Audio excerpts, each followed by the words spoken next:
네, 안녕하십니까. 존경하는 서울시민 여러분, 남창진 부의장님을 비롯한 선배 동료 의원님 여러분, 오세훈 시장님과 조희연 교육감님, 그리고 관계 공무원 여러분, 강남구 제5선거구 국민의힘 김동욱 의원입니다. 서울 시민분들이 일상생활에서 가장 밀접하게 이용하시는 것이 바로 서울시 시내버스일 것입니다. 저 또한 오늘 402번 버스를 타고 의회에 왔습니다. 서울시 버스는 타요버스라는 캐릭터까지 있을 정도로 서울 시민뿐만 아니라 전국적으로 널리 알려져 있으며 하루 평균 340만 명의 서울시를 비롯한 수도권의 여러 시민분이 이용하는 안전하고 편리한 대한민국 대표적인 교통수단으로 자리매김하고 있습니다.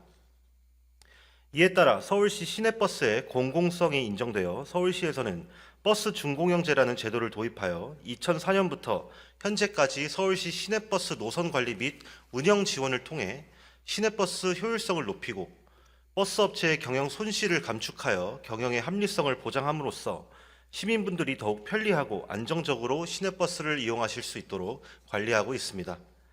오늘 본 의원은 버스 준공영제의 이러한 긍정적인 효과에도 불구하고 본래 가진 취지와 목적이 훼손되고 있는 부분과 버스 업체의 경영 손실을 보전해 줌으로써 버스 운영의 공공성이 강화되기보다는 사적 이익 추구가 우선시되어 시민의 혈세가 낭비된다는 우려의 목소리에 대한 문제점을 지적하고 효율적이고 합리적인 버스 준공영제로 제도 개선이 필요함을 강조하고자 이 자리에 섰습니다.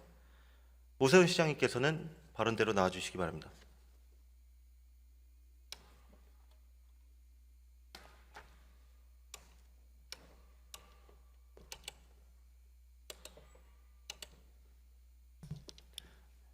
예, 시장님 많이 피곤하시죠? 아니요, 그렇지 않습니다. 예, 시장님께 간단하게 좀 여쭤보려고 네. 모셨습니다. 그 버스 준공영제가 시행하게 된 배경과 현재 운영이 어떻게 되고 있는지 알고 계신 것을 간략히 설명해 주시면 감사드리겠습니다. 잘 아시다시피 이 준공영제 시행되기 전에 정확히 말하면 버스 중앙 차선제라든가 환승 통합 환승 시스템 준공영제가 이제 한꺼번에 패키지로 준비가 돼가지고 이명박 시장님 시절에 버스 개혁이 가능했는데요. 그 전에는 굉장히 시민 여러분들이 불편하셨습니다.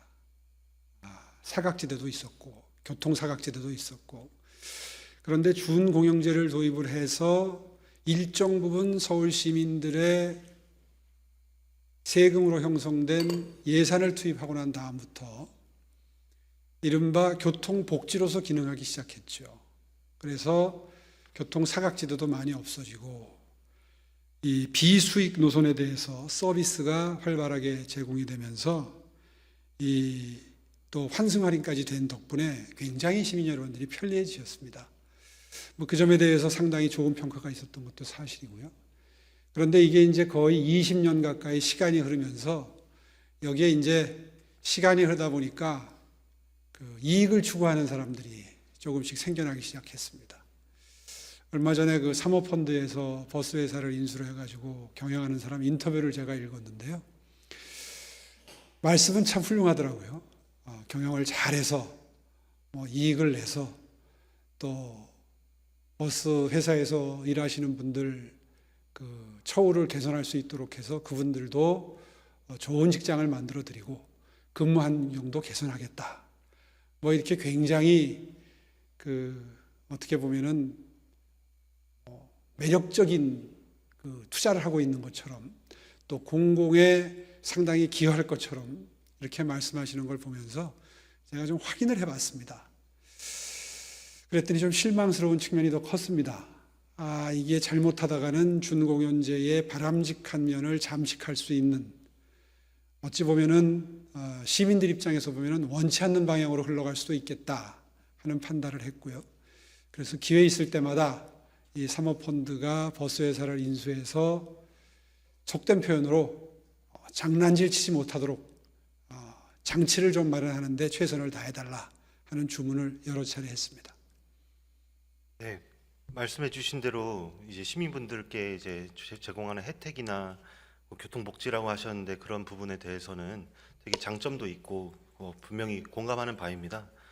그래서 말씀 주신 대로 단점도 말씀을 해주셨는데 그 뉴스나 뭐 방송에서 그 준공영제의 허점을 노리고 이제 사모펀드가 개입이 돼서 버스 회사들 인수해서 이제 시민들의 세금으로 일부 사모펀드들에 참여한 기업들이 이제 배당금을 잔치를 했다, 이런 지적도 있었습니다. 그래서 그럼 다음 질문을 함께 드릴 텐데요. 그 과거에 서울시는 버스 업체들이 보유한 노선은 특허권으로 인정된다라고 밝혔던 적이 있었습니다. 그래서 이러한 환경에서 버스 회사들이 회사를 매각하고 버스 면허와 함께 노선권까지 묶어서 거래하는 관행이 생겼다고 합니다. 그래서 사모펀드도 이런 점을 투자 유치에 적극 활용을 했고 이제 문제점이 더 발생을 하게 됐는데요. 그래서 현재 준공영제를 시행한 목적과 취지를 저해할 수 있는 사모펀드가 들어옴에 따라서 시민의 세금으로 운영되는 버스 준공영제가 금융상품의 하나로 전락을 해서 일부 자본가들의 배만 채우고 있다는 우려가 큽니다. 그래서 이익의 사유와 손실의 공공화라는 말이 나오고 있는데 그 국토부와 협업을 해서든 아니면 지자체, 서울시 자체로든 철저한 관리 감독이 필요하다고 본의원은 생각을 하고 있습니다. 그래서 이런 지적에 대해서 시장님은 어떻게 생각을 하시고 그 현행 법령상 좀 어려운 부분이 있겠지만 어떻게 하실 건지 좀 구체적으로 말씀해 주시면 좋겠습니다. 문제의식에는 뭐 의원님 문제의식에 100%, 120% 동의하고요.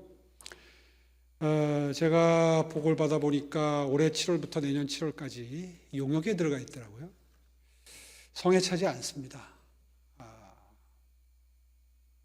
표현이 좀 뭐 격할지 몰라도 먹잇감을 놓고서 수익을 창출하려는 사람들은 머리 회전이 굉장히 빠를 텐데, 공공에서는 무슨 뭐 준공영제 시행 20주년을 맞아가지고 1년짜리 용역을 해가지고 뭐 제도 개선책을 마련하겠다. 이건 정말 제 입장에서 보면 일하는 속도가 너무 성에 안 차고요. 의원님 오늘 아마 여러 가지 연구해서 조목조목 지적을 해주실 걸로 기대를 하고 있는데 신랄하게 지적해 주십시오. 그러면은 저는 좀 더 빠른 속도로 이 사모펀드가 이 준공영제를 활용해서 수익을 창출하는 것을 최소화할 수 있도록 대책을 마련하는데 최선을 다하겠습니다. 네, 말씀 진심으로 감사드립니다. 말씀해 주신 부분에 대해서 담당 부서랑 더 얘기를 하고요. 하나씩 더 구체적으로 진짜 잘 살펴보도록 하겠습니다. 자리로 돌아가셔도 좋습니다. 예.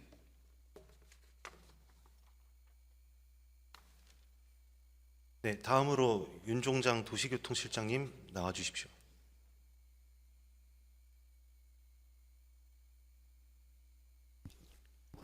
네, 도시교통실장 윤종장입니다. 네, 시장님 안녕하세요.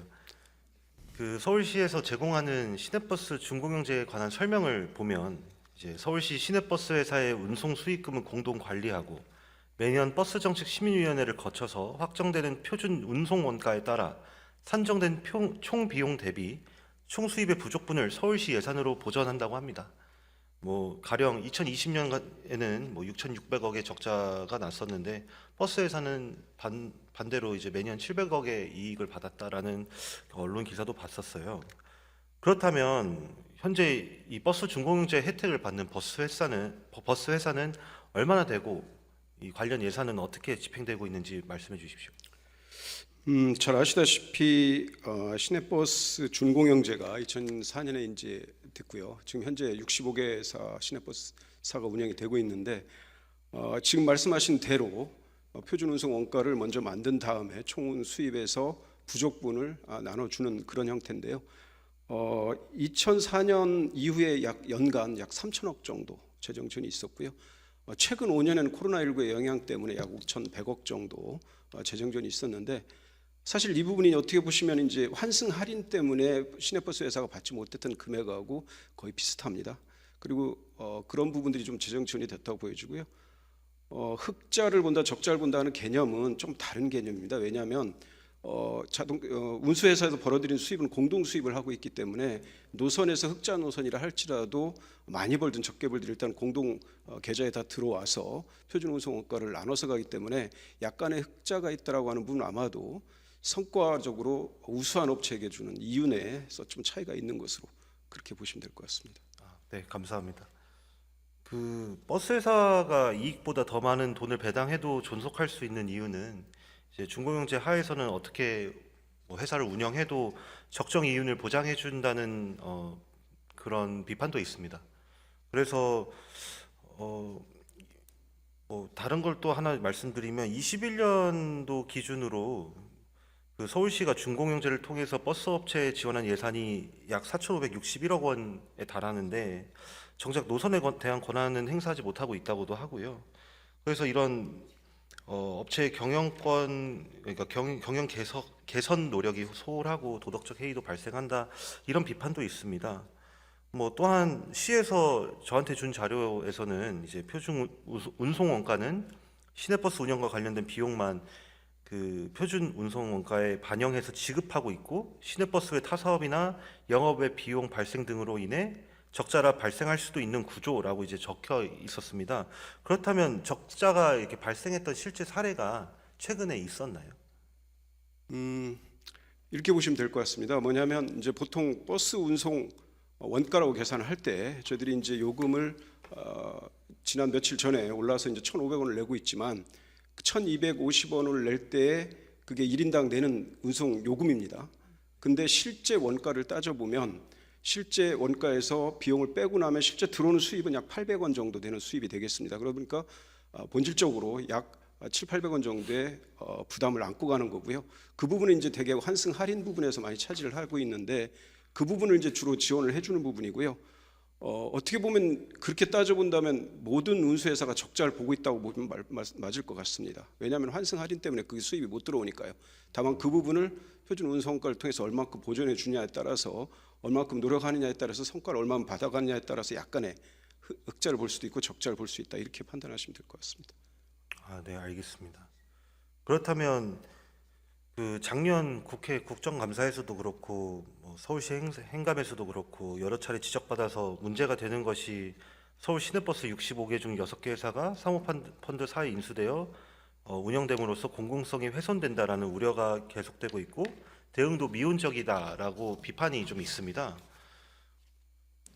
서울시에서는 이러한 공공성 훼손이 지적돼서 시내버스 민간자본 진입 기준을 제정하여 시내버스에 진입할 수 있는 자산 운용사유 요건을 규정하고 시내버스 평가 매뉴얼을 통해서 차고지 매도 시 사전 협의, 5년 내 재매각 및 과도한 배당을 제한하는 제도를 운영 중이라고 제가 요구한 요청 자료에 답변을 이제 해주셨는데, 그렇다면 이미 시내버스에 들어온 사모펀드의 경우 시내버스 민간자본 진입 기준에 소급 적용되지 못할 텐데 이런 경우에는 해당 사모펀드사를 어떻게 관리하고 있습니까? 지금 일반적으로 상식적으로 보통 사람들이 생각하는 사모펀드하고는 좀 다른 거고요. 왜냐하면 개인 투자자는 없습니다. 왜냐하면 저희들 버스 업계에 들어와 있는 사모펀드는 주로 이제 기관 투자자, 특히 이제 국내 대부분의 금융회사 쪽인데요. 그래서 저희들 조건도 최소한 기관 투자자가 일단 들어와야 되고 2년 이상 실적이 있고 자본금이 얼마여야 되고, 그게 이제 진입 기준에 맞췄고요.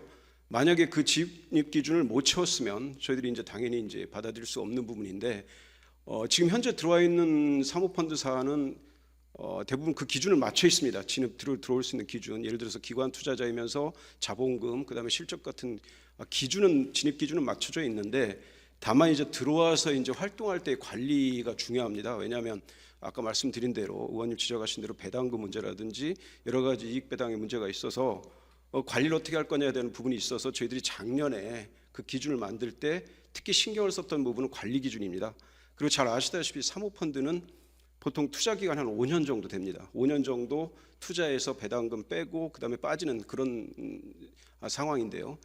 저희들이 이제 관리 기준에 이제 평가를 둬서 감점 제도를 두는 이유가, 왜냐하면 이분들이 이 사모펀드가 5년 동안 펀드 활동을 하고 빠져나갈 때 결국은 그 버스 회사를 다른 쪽에 또 매각을 하고 가야 됩니다.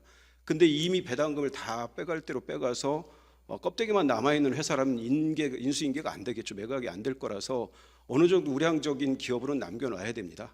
그 과정에서 과다한 배당금 못하도록 저희들이 제도적으로 막아놨는데, 아까 시장님 말씀하신 대로 그것 가지고 부족하다고 저희들은 보여집니다. 다 가장 큰 이유는 자본시장법이라든가 기타 여러 가지 관계 법률에서 이 부분에 대한 입법 불비가 있어서 국회 차원의 입법화 과정이 정말 필요한 부분이고요. 그 과정이 되지 않는다 하더라도 저희들이 할 수 있는 부분은 작년에 만든 기준 외에 추가적인 더 강화적인 기준을 지금 만들려고 하고 있고요. 이미 지금 작업에 착수하고 있습니다. 말씀해주신 대로 그런 상위 법령에 이제 정비가 잘 안 돼 있어서 발생하는 문제도 있고, 이제 서울시 버스 회사들이 사모펀드들이 이제 지난 4년간 이제 인수 그 규모를 계속 늘려오고 있지 않습니까? 그래서 그 인수한 회사들은 이제 현재까지 과연 제대로 운영되고 있는지 평가할 수 있는 부분이 이제 가이드라인도 만드시고 하셨지만, 그게 얼마나 정확하고 얼마나 효과가 있는지는 아직 그 의미가 좀 덜하다라고 저는 판단이 되고 있습니다. 그리고 몇몇 회사들의 이제 기사분들의 작업 환경과 근무 여건이 사모펀드에 이제 들어와서 투자가 이루어지고 좋아지고 있다곤 하지만, 또 한편으로는 쥐어짜기식 경영과 무리한 비용 절감으로 인하여 기사분들의 이제 안전과 뭐 식사 이런 것들도 문제가 되고 있고, 궁극적으로 시민의 안전까지 위협할 수 있는 요소가 있다고 합니다. 그래서 이윤을 추구하고 이득을 높여야 배당을 많이 줄 수 있는 사모펀드의 기본 원리와 구조 때문에 버스 준공영제의 표준 운송 원가에 있는 직접비, 즉 운전직 인건비, 연료비, 차량 감가상각비는 실비 정산이어서 추가 이윤을 낼 수 없어서 간접비, 즉 타이어비, 부품 구입, 수리비, 정비직 및 관리직 인건비, 차고지비 등등 무리한 비용 절감을 하고 있다고 얘기를 하고 있습니다. 그래서 정비소가 없는 차고지에 버스를 몰아넣거나 마른 걸레에서 짜내려는 행태를 보인다는 말이 나오고, 정비 부품을 아끼는 등 제때 교체되지 않고 무조건 오래 쓰게 하는 경우도 있다고 하는데요.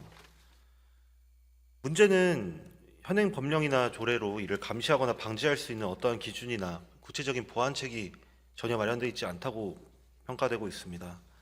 그렇다면 서울시에서는 이러한 버스회사 내부적인 문제에 대해서 구체적으로 알고 계셨는지, 그리고 시내버스 평가제도가 과연 이런 문제에 대해서까지 방지할 수 있는 대안을 가지셨는지, 아니면은 평가제도 외에 버스 준공영제 제도 이면에 발생하는 문제를 어떻게 해결할 수 있는지 답변해 주시면 감사드리겠습니다.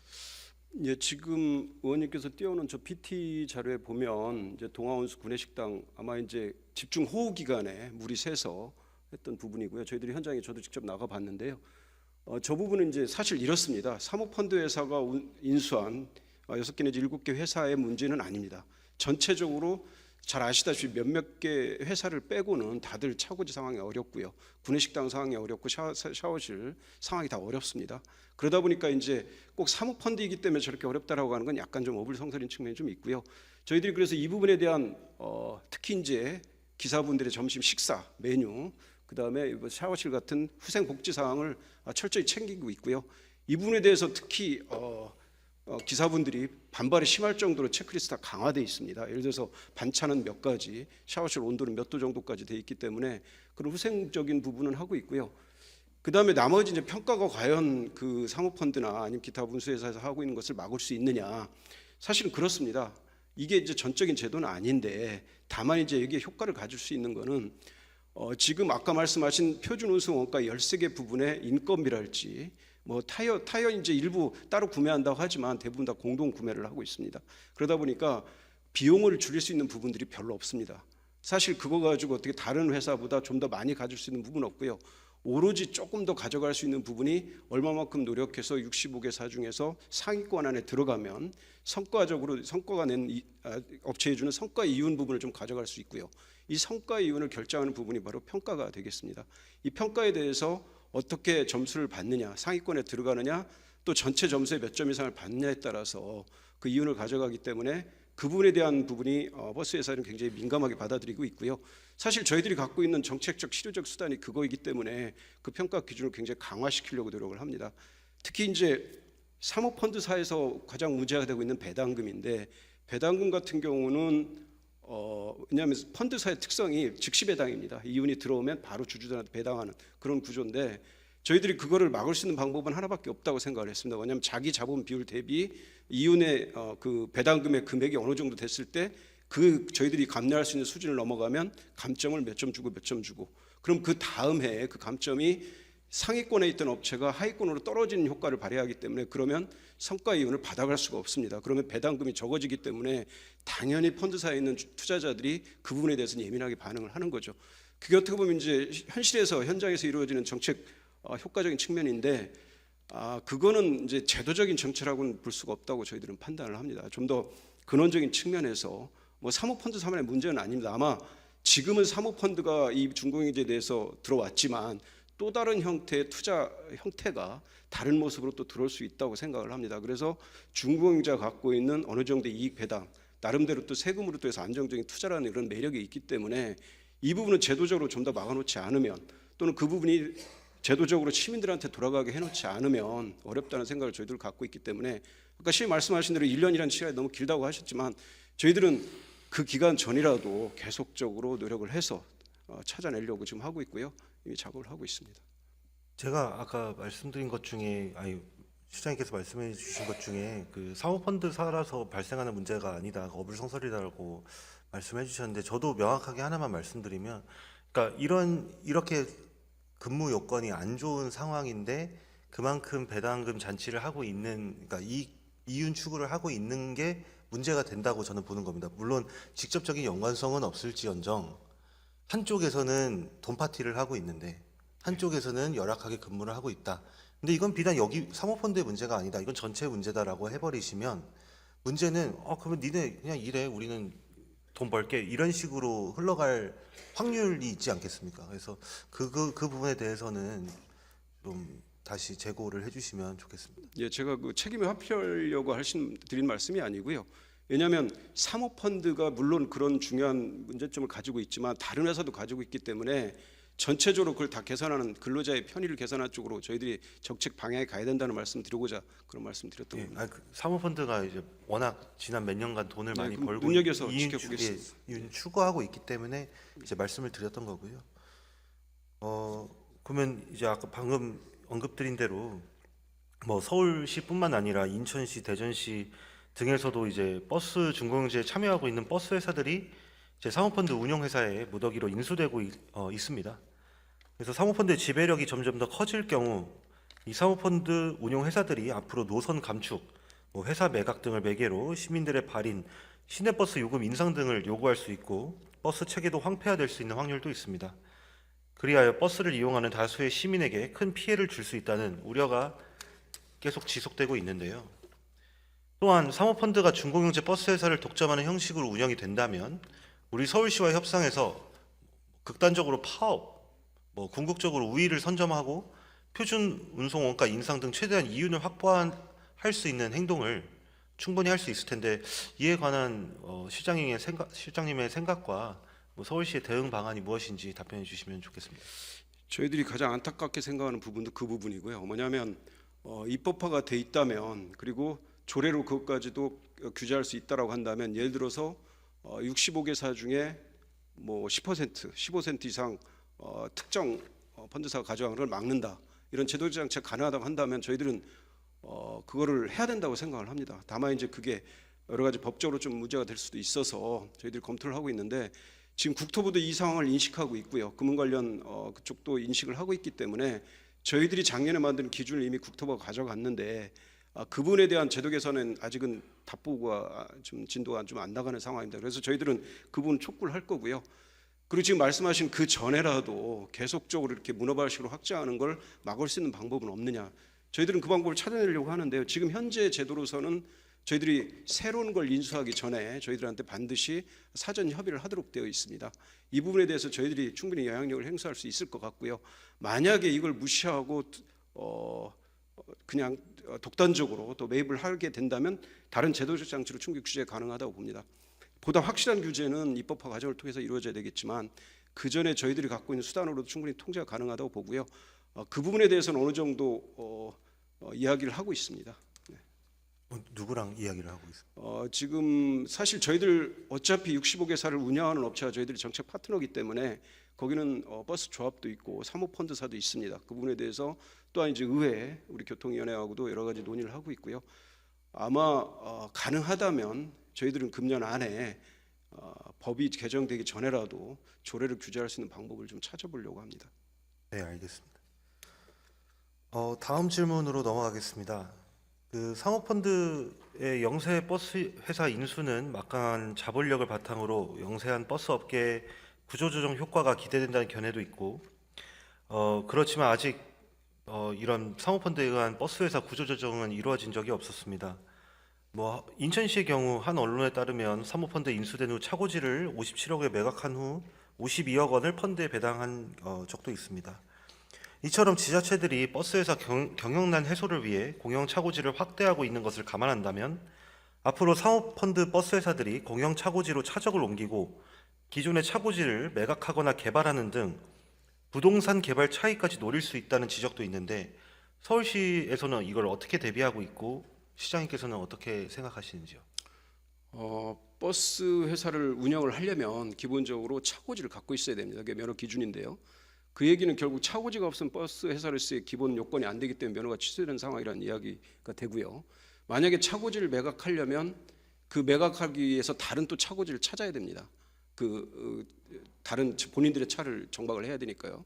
근데 지금 서울시의 차고지의 박차율은 거의 100% 육박합니다. 이걸 팔아서 만약에 차고지 외에 다른 용도로 쓴다면 그 차는 박차할 곳이 없는 것이 되고요. 그리고 또 한 가지 제도적으로 규제된 장치가 하나 뭐냐면 차고지는 도시계획상 차고지밖에 쓸 수가 없습니다. 그 얘기는 뭐냐면 펀드사든 아니면 일반 운수회사든 차고지를 매각해도 차고지 외에 다른 것은 용도로 쓸 수가 없습니다. 그럼 거기서 이익이 없는데 그 차고지를 매입할 업체나 다른 데는 없다는 얘기죠. 그래서 지금 다만 그래도 혹시 위험의 부담이 있기 때문에 저희들이 이제 그 부분은 엄격하게 규정을 하고 있습니다. 지금 작년에 기준 만들 때 차고지 매각에 대한 부분은 규제를 저희들이 강하게 압박을 하고 있고요. 그 부분은 그 어떤 운수회사도 특히 이제 도시계획상 그게 풀리지 않는 이상은 차고지 매입에 또는 매각에 그런 용도는 없고 다만 이제 일부 펀드사나 아니면 이런 데서 복합 개발을 하려고 하는 움직임은 있습니다.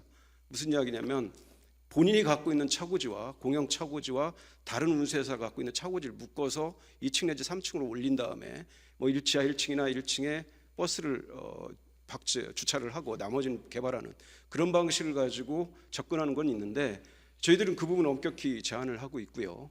사실 그렇게 하다 보면 저희들이 재정을 요구하고 있기 때문에 그 재정은 저희들이 이런 한 푼도 지원하지 않는 것으로 이미 방침이 정해져 있기 때문에 그 부분은 사실 거의 백지화되어 있는 상태입니다. 그리고 차고지 부분은 저희들이 엄격하게 관리를 해나가고 있습니다. 네, 알겠습니다. 서울시에서 그 버스 중고형제 지원 규모가 어떻게 되는지 알려주실 수 있어요? 보조금 그러니까 1년간 얼마? 지금 아까 말씀드린 대로 처음에 2004년에 7월에 시작할 때는 약 600억 정도 수준이었고요. 그 다음에 2천억. 그래서 거의 지금까지 20여 년간 운영하면서 연평균 약 3천억 정도의 재정 지원이 있었고요. 다만 이제 그 중에 최근 5년 동안은 코로나 때문에 수입이 적어서 아무래도 이제 수입이 적다 보니까 운송폭이 약 5,100억 정도로 좀 늘었고요. 금년하고 내년은 좀 늘어날 것 같습니다. 왜냐하면 그동안 밀린 저희들이 재정 지원을 못 해주면 조합에서 그걸 은행으로부터 빚을 냅니다. 그 빚에 대한 부분이 갚아 나가야 또 다음 이렇게 할 수 있기 때문에 그 부분에 대한 재정 지원이 좀 많아지는데 다만 숨통이 트이는 거는 8년 만에 저희들이 요금을 인상했지 않습니까? 요금을 인상을 해서 그 버스의 수입이 조금 늘어났습니다. 저희들이 일반적으로 이야기할 때 버스 요금 100원을 올리면 수입은 약 800억 정도 늘어난다고 저희들은 보고 있습니다. 그래서 지금 300원을 인상을 했기 때문에 아마 2,400억 내지 500억 정도의 수입 증대 효과가 있어서 이만큼은 아마 재정 지원에서 좀 빠지지 않을까 저희들은 그렇게 기대를 하고 있습니다. 그러면 처음 20년 전에는 약 20년 전에는 한 600억 정도였는데 지금은 5천억 정도가 되니 20년 전 처음 시작할 때는 6개월 하반기에만 6천 내지 700억이었고요. 그 다음에는 2천억 정도였습니다. 2천억. 그러면은 최소 거의 한 2.5배가 올랐다고 볼 수 있겠네요. 그러면은 이런 부분에 대해서 충분히 그러니까 세금으로만 충분히 계속 메꾸고 있는 상황이 이제 이루어지고 있는데 계속 적자 폭이 늘어나고 아니면 이렇게 지원 폭이 늘어나는 것도 시에서는 괜찮다고 보십니까? 예를 들면 그 폭이 이제 지원금을 6천억, 7천억 매년 올라가도 시에서는 괜찮다고 보십니까? 그건 절대 저희들이 괜찮다고 볼 수가 없고요. 왜냐하면 아시다시피 이제 2015년에 요금이 오르고 8년 동안 오르지 않다 보니까 그 사이에 뭐 원자재 값이 폭등을 했고 그다음에 인건비는 계속 늘었습니다.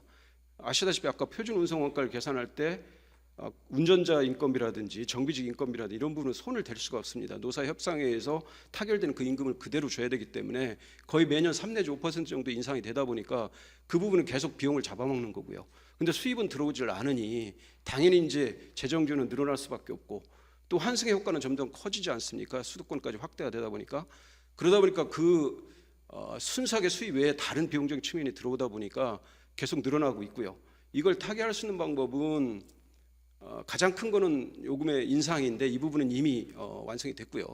그다음에 다른 부분이 이제 경영 합리화 부분입니다. 이제 광고 수익 증대라든지 아니면 내부 경영 효율화하는 여러 가지 방법들인데 이 부분들에 대해서는 저희들이 끊임없이 요구를 하고 있는데 그 액수가 크지는 않습니다. 그렇지만 저희들이 좀 더 강화를 해서 좀 늘어나게 하게 하고요. 재정 지원은 앞으로 좀 줄여나갈 방법으로 저희들이 방법을 여러 가지 방법들을 강구하고 있습니다.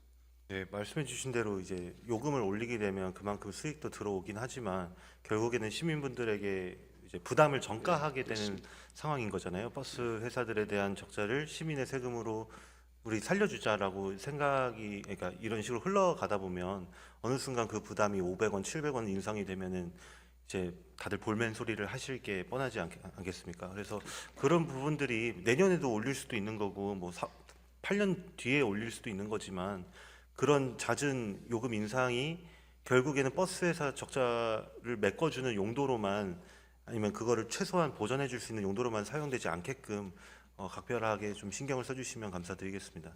예, 저희들 내부적으로는 뭐 공식적인 석상에서 얘기하기 좀 그렇지만 임계점이라는 걸 좀 둬야 될 것 같다고 생각을 합니다. 뭐냐면 버스 회사가 받아야 될 돈인데 받지 못했던 환승 할인 부분 이 부분까지는 저희들이 재정 지원을 해줘야 되겠지만 그 이상 넘어가는 재정 지원은 앞으로는 그런 운수회사의 몫이다라는 그런 기본 원칙을 좀 정립을 해서 그런 방향으로 정책 방향을 잡아 나가야 될 것 같습니다. 네, 알겠습니다. 마지막 질문 하나 드리겠습니다. 버스 준공제 지원 규모 확대가 사모펀드의 버스 회사 진출 확대로 이어지는 상황을 막기 위해선 방금 말씀드린 대로 이제 투입되는 예산을 줄여야 한다고 이제 많이들 얘기하고 있습니다. 그리고 말씀드린 대로 버스 준공제 축소는 곧 버스 요금 인상 요인으로 작용해서 시민분들의 부담을 가중시킬 수 있습니다. 그래서 준공영제의 허점을 보완할 공공성 강화 방안 중 버스 노선을 직영 형태로 전환하는 공영제 확대 등이 대안으로 일각에선 제시되고 있습니다. 즉 공공기관이 준공영제 노선 지분을 확대해서 사모펀드 점유율 확대 일부를 견제하고 그거를 바로잡을 수 있는 효과를 낼 수 있다는 것인데요. 이에 대해서 어떻게 생각하시는지 알려주십시오. 저희들이 금년에 이미 착수한 준공영제에 대한 개선 방안 연구에 여러 가지 이제 준공영제 개선 방안들이 들어가 있습니다. 첫 번째가 아마 표준 운송 원가를 어떻게 손을 보느냐. 그다음에 두 번째는 이윤 보장의 측면을 어떻게 좀 보강을 할 것이냐. 그다음에 세 번째는 지금 말한 대로 사실 노선 입찰제도 준공영제 한 부분입니다. 하나의 부분이고 저희들이 이제 교차 노선인데요. 예를 들어서 이렇습니다. 만약에 노선 입찰제를 하게 되면 특정 회사가 싼 저가로 그 노선을 가져갑니다. 그런데 이제 그 저가로 가져간 것을 보전하기 위해서는 다른 부분에서 그 비용을 전가를 시켜줘야 됩니다. 그렇게 되면 또 다른 부작용이 생기기 때문에 사실 완벽한 제도는 없다고 저희들은 보고 있고요. 다만 이 부분은 노선 입찰제가 필요하고 이 부분은 교차 노선이 필요하고 이 부분은 다른 게 필요하다라고 한다면 뭐 일률적인 방식이 아니라 한번 좀 이렇게 케이스 바이 케이스로 적용하는 방법도 필요하다고 저희들은 보여주고요. 가장 앞으로 좀 챙겨야 될 부분 중에 하나가 이제 경전 처리랄지 철도 노선이 워낙 촘촘하게 가고 있기 때문에 이 부분에 대해서 경쟁력이 점점 버스가 잃어가고 있습니다. 아마 우이신설이나 신림선도 그 경전 처리 개통함과 동시에 버스 노선 조정이 안 됐기 때문에 그 아마 수요 대비 이제 실제 승객수가 줄었던 그런 부작용이 있었는데요. 그럼 이 부분도 좀 강화를 해야 되는데 사실 지금 65개사가 그 노선 조정에 들어가면 굉장히 예민하게 반발을 합니다. 그래서 이 부분에 대한 것도 좀 더 서로 타협을 하면서 운영 의무를 살릴 수 있는 그런 방안을 서로 해서 궁극적으로는 저희들은 내년에 7월에 2004년에 체결한 준공영제 합의서를 한번 손을 봐야 되지 않겠느냐라는 생각을 갖고 있는데 이 부분도 조심스럽지만 서로 합의를 이루는 과정에서 추진해 나가야 된다고 저는 그렇게 보고 있습니다. 네, 그거와 함께 이제 마을 버스 문제도 좀 많아서 그 마을 버스 운영하시는 분들의 예를 들어 종사자분들은 이제 월급이 시내버스의 한 70%밖에 안 된다. 그런데 이제 마을버스 노선에 대한 문제도 있고 그런 인력 문제도 있는데, 문제는 이제 배차 간격이 계속 길어지면서 강남권은 어떤지는 모르겠지만 제가 알기로는 강북권은 오히려 더 높은 고지대나 이런 빌라 쪽에 사시는 분들이 더 많기 때문에 내려오거나 올라가려면 마을버스를 많이 이용하시거든요. 근데 그런 경우에는 이제 마을버스 배차 간격이 길어지다 보니까 예를 들어 30분을 놓치면 30분을 더 기다려야 되는 문제가 발생도 하고 있어서, 물론 중공제랑 뭐 큰 연관성을 좀 적다고 말씀하실 수도 있겠지만 그런 부분까지도 좀 챙겨주시면 좋겠습니다. 마을버스랑 시내버스랑 같이 또 잘 발전할 수 있는 방향을 예. 설정해 주시면 좋겠습니다. 그 부분도 저희들의 정책 지금 연구 분야의 한 부분인데요. 아시다시피 마을버스는 지금 중고행제 들어와 있지 않기 때문에 사실 환승 할인에 대한 보전을 해주지는 못하고 있습니다. 버스는 해주고 있지만 대신 그 대신에 이제 사실 일일 뭐 일정 금액을 벌지 못하면 그 금액에 대해서 보전해주는, 예를 들어서 최대 23만 원까지 보전해주는 그런 건 저희들이 재정 지원을 해주고 있는데요. 이 부분까지도 사실 그 만족해주지는 못하고 있습니다. 다만 이제 올해 다행스러운 건 시민들한테 죄송하지만 마을버스 요금도 좀 인상이 돼서 어느 정도 숨통은 좀 트였는데요. 심지어 일각에서 이제 마을버스도 이제 중고행제로 가야 되지 않느냐라는 얘기를 제기하고 있어서 이 부분도 저희들이 검토 대상인데, 사실은 어떻게 보면 시내버스 중고행제보다 더 볼륨이 더 큰 부분입니다. 이 부분은. 그래서 신중하게 접근하고 있는데, 꼭 중고행제가 아니더라도 마을버스, 시내버스, 경전철 또는 중전철 등이 서로 노선을 합리적으로 규를 해서 이 부분에 서로 상생할 수 있는 그런 방안 마련이 가장 해답이 아닌가, 저희들은 그렇게 보고 있습니다. 네, 저 지금 말씀해 주신 대로 이렇게 중공제 장점도 있지만 단점도 있지 않습니까? 그래서 만약에 마을버스도 중공제의 일환으로 이제 들어가게 된다면 이러한 단점, 우리가 봐왔던 지난 단점들이 여기에도 답습되지 않도록 각별하게 더 신경을 써주시면 좋겠습니다. 네, 그런 걸 검토해서 처리를 해야 될 것입니다. 예, 고생 많으셨습니다. 들어가셔도 좋습니다.